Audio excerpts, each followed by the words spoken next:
Hello, and welcome to episode 51 of Movie Schmovie.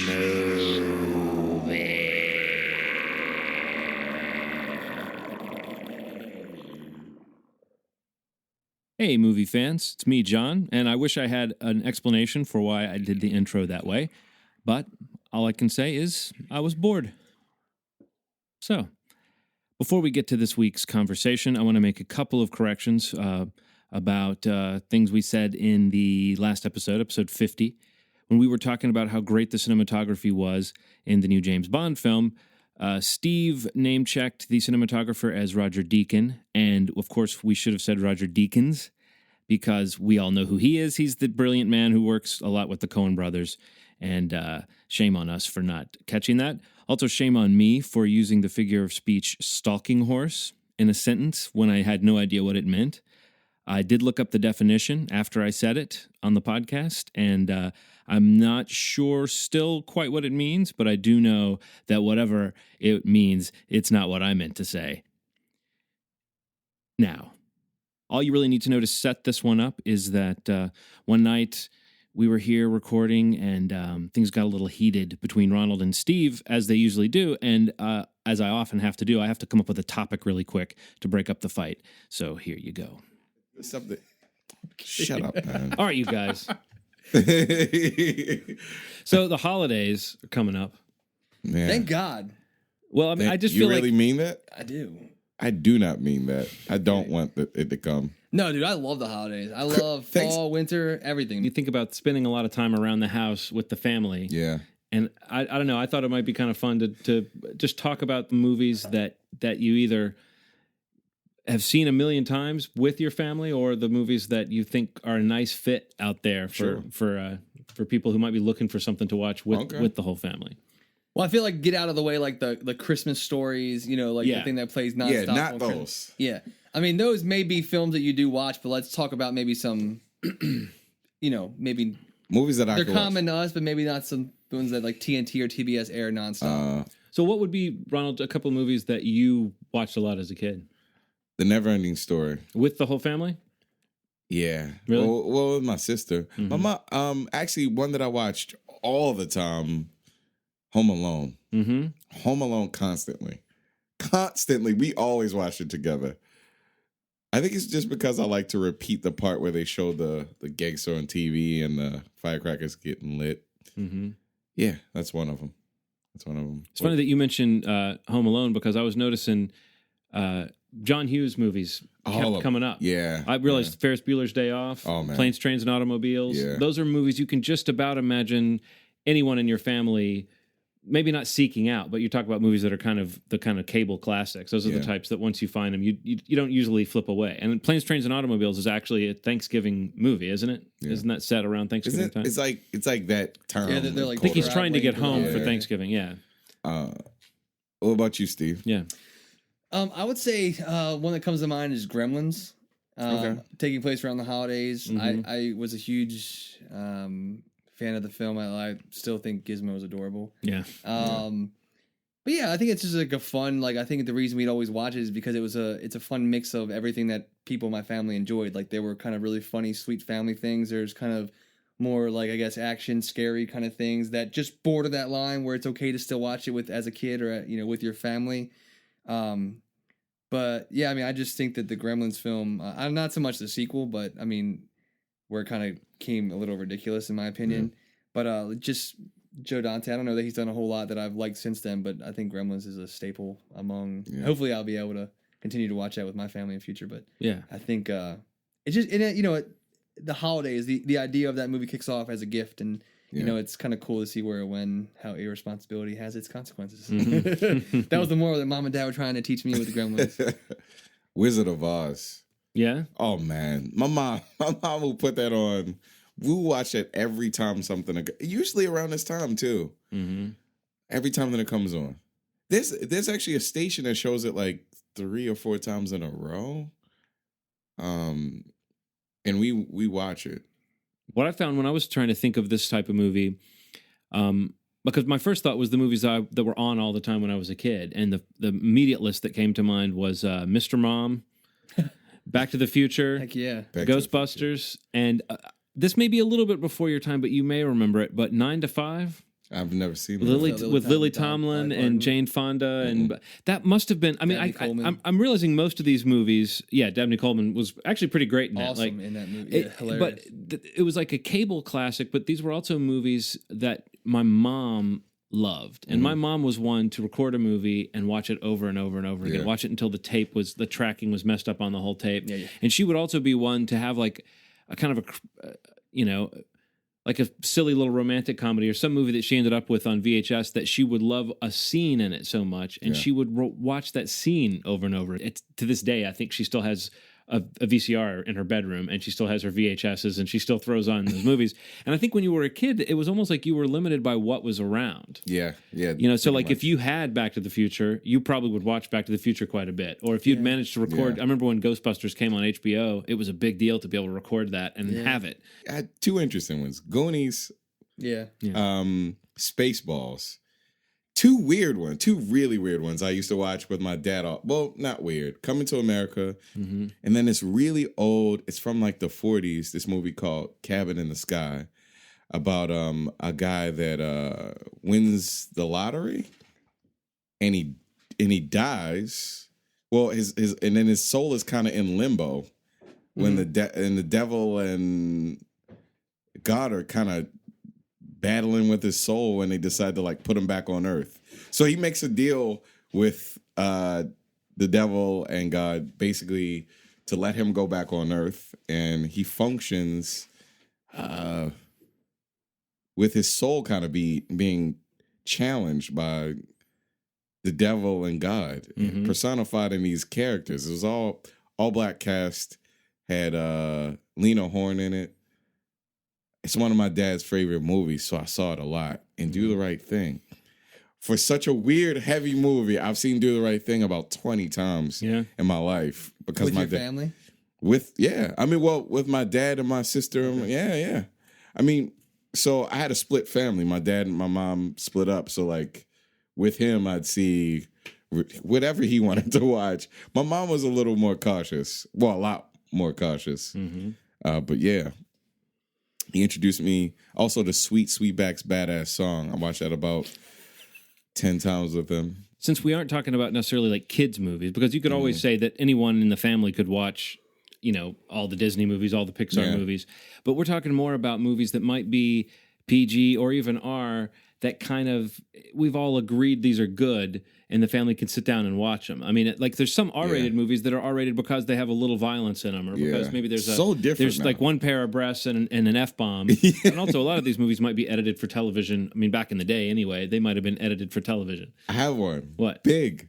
Oh, Big's a good example. Oh my goodness. Used to watch Big like crazy. If you're stuck there, a movie like Big is probably not going to offend you too much. The list I came up with, I had a Bottle Rocket on there as a suggestion. It might be, again, I looked and I found that was an R-rated movie, and I couldn't, for the life of me, I couldn't really think of why it's rated R. Maybe it's R-rated got a few. movies are so different. We're so different a couple years ago. And another one that, even though I was sort of surprised it was an R too, but the Wonder Boys with Michael Douglas and Robert Downey Jr. And that's a really good movie. It's a really good movie, and I thought about it, and it's like it's got a little drugs and that kind of stuff in it, but it's all sort of in a.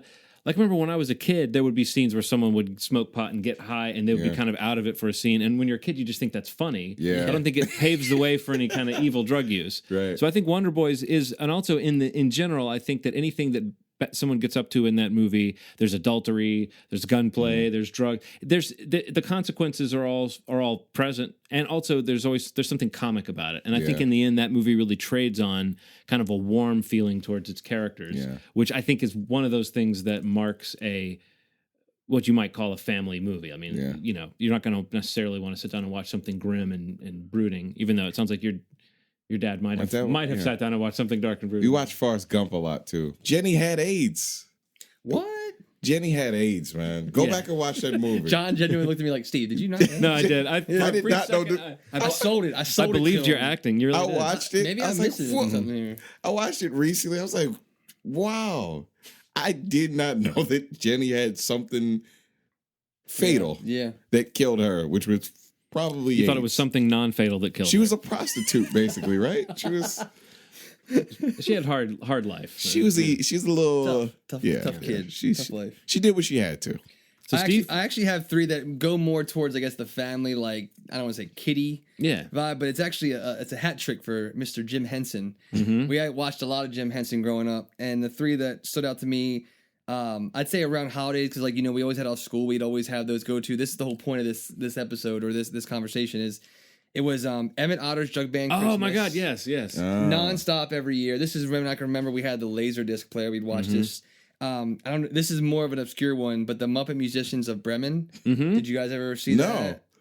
Very similar show. Like they usually would play back to back. But the live action one that stayed up for me was Labyrinth, which I think just because of the Muppets, the puppets, like we were, especially myself and my brother who was younger than me, like we were just in all of puppets and Muppets and Jim Henson, and as it growing up and seeing the behind the scenes piece of it, the world of this magic to me as a kid, I remember these things were things we watched multiple times. I don't know how many times I've seen those three films, you know. Well, I mean, Emmett Otter is one of the most charming things ever made, and I don't know.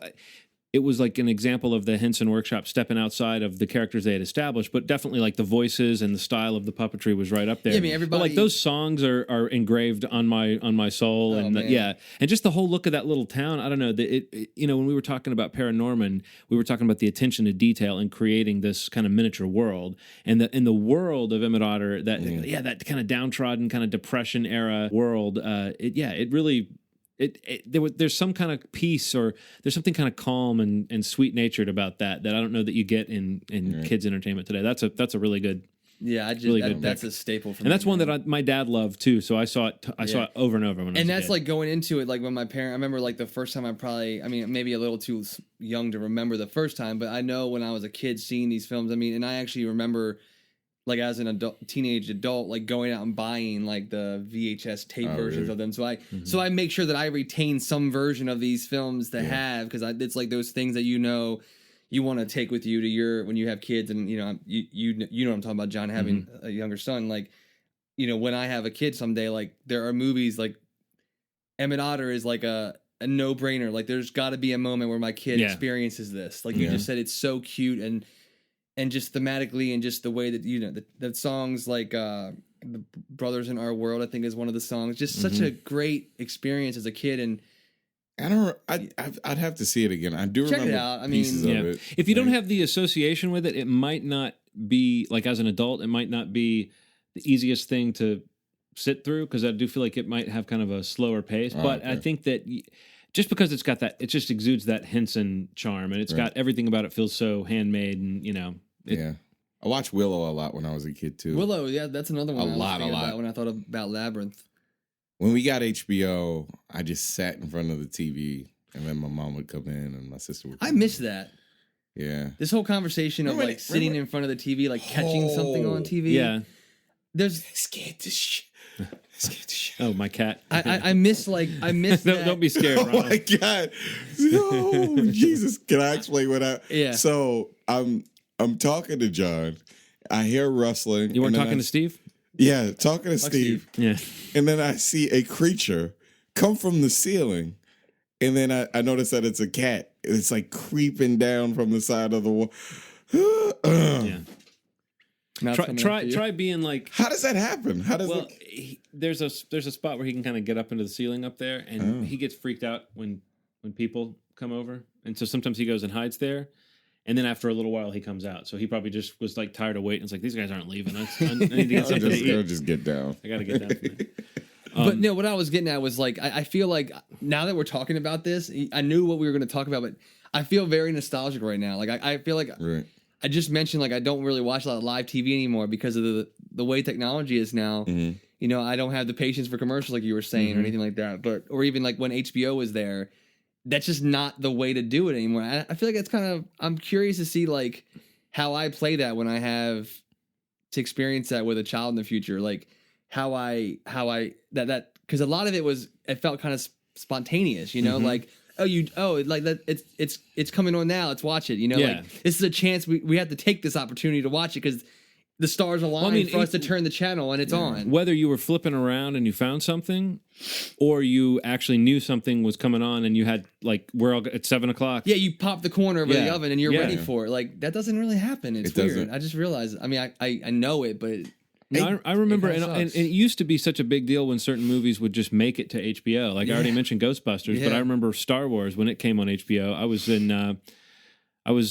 I think I was in 5th grade, so it would have been around the time Return of the Jedi was coming out in theaters that it made it to, that Star Wars was finally coming on television. Wow. It was such a big deal. I mean, That's insane. And I think I remember that the first time they aired it, it came on at like 10 o'clock or midnight or something. And I remember my folks letting me, like the whole family staying up and making a That's big deal awesome. out of it to watch it.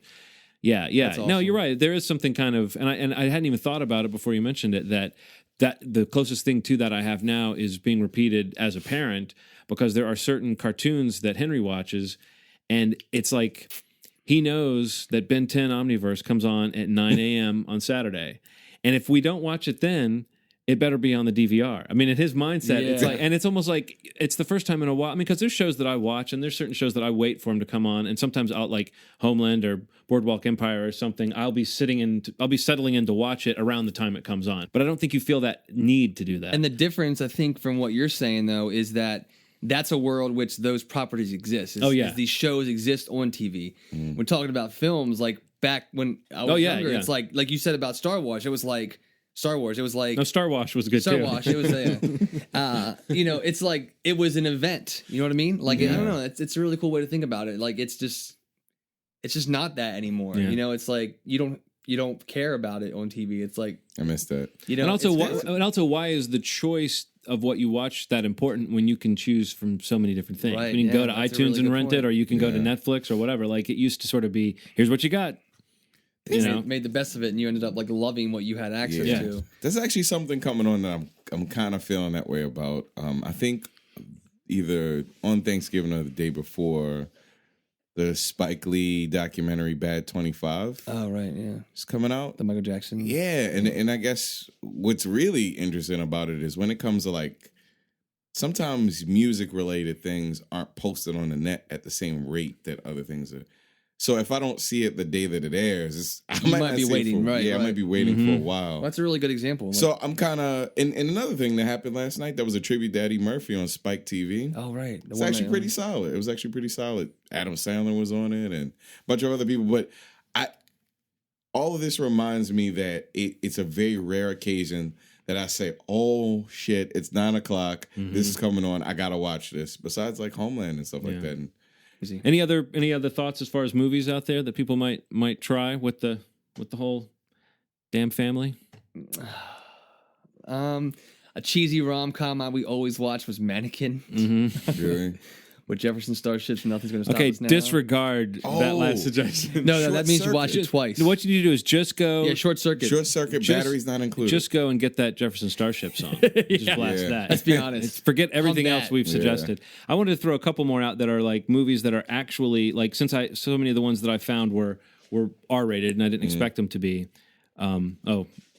What about Bob? Yeah. I was gonna say that, but I saw it. I was gonna Steve let you saw it say on my list and pointed it out. I was thinking, what about Bob? I put that on there instead of Groundhog Day because I feel like Groundhog Day is kind of the easy favorite, but they both kind of represent that period during which Bill Murray was just like he's a good example of a guy who kind of it probably has a lot of those movies that a lot of people like. Like there's a lot of different generations that enjoy his. You know, the his holiday one that I liked was Scrooge? Scrooge. Yeah, Yeah. Scrooge? That's one that I would probably. I always say. remember that. Yeah, Scrooge. That with the golf ball coming out of the guy's head. Yeah.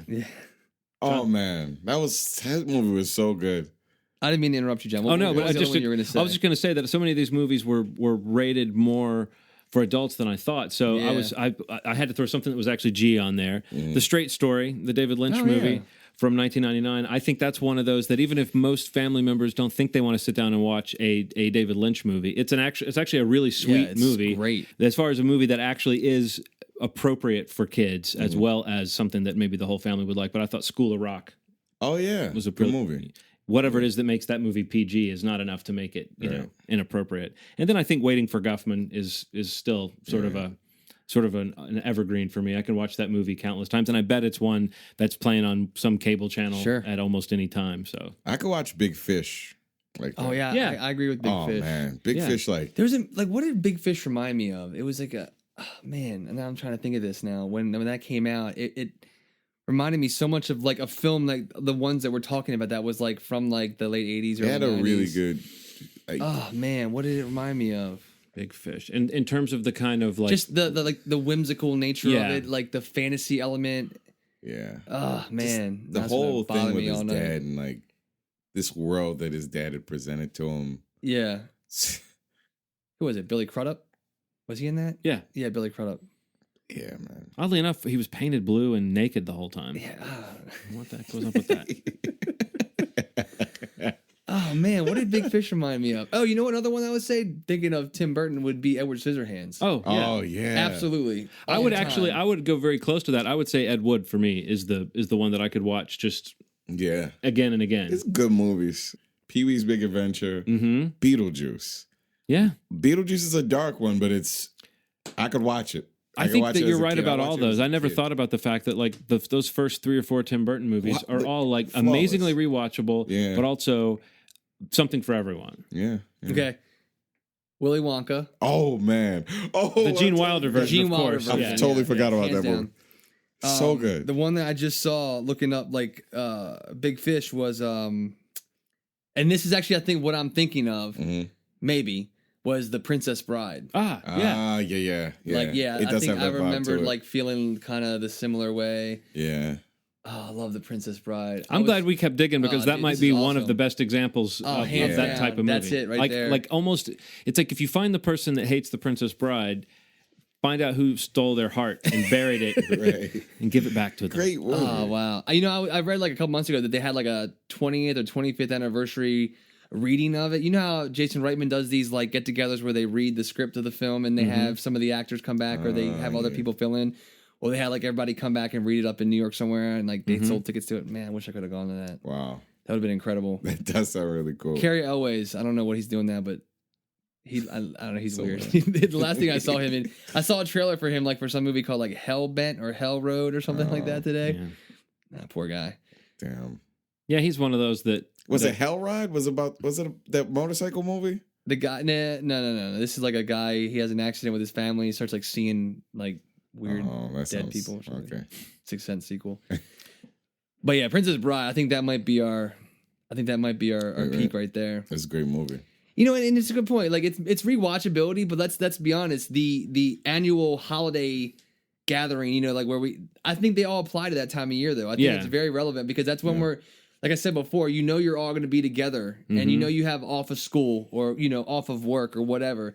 And you go to those films that you know you all enjoy. And I mean, I think all these movies fit into that for each of our respective well, like whether it's histories. Wizard of Oz or I mean, I was thinking of like Alfred Hitchcock, like Rear Window is a movie that I saw a bunch of. Like whatever that movie is that you know you're going to watch every so often. Yeah, like we have the time. Let's watch something that we know we're going to all like. Yeah. And, you know, year after year, I mean, some of these films definitely played into it with me and my family. And even me still, like just...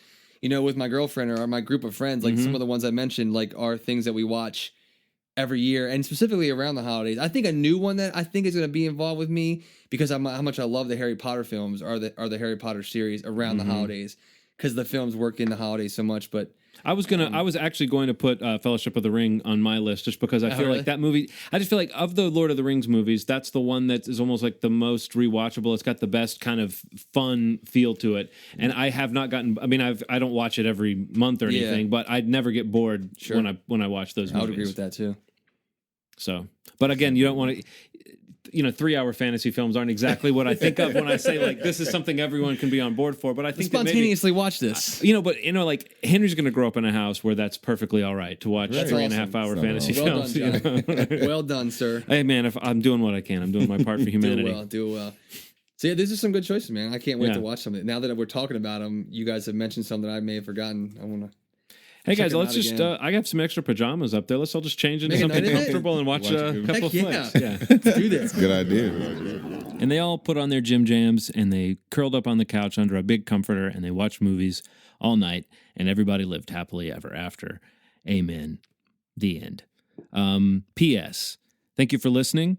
Be sure to go to movieschmovie.net. That's the hub for all things Schmovie. You can let us know any great family films that we forgot to mention. You can tell us any mistakes that we made that we can apologize for next time. Or, even more importantly, perhaps, go over to iTunes, leave a review, leave a rating. It really helps us out. We really appreciate you for listening, but we do hope that you spread the word if you enjoy this little podcast here. Aside from that, I've got nothing to say except for there's this little bit of news. I can't say whose it was, and I can't say when it happened, but a day has been made. You can make of that what you will. Oh!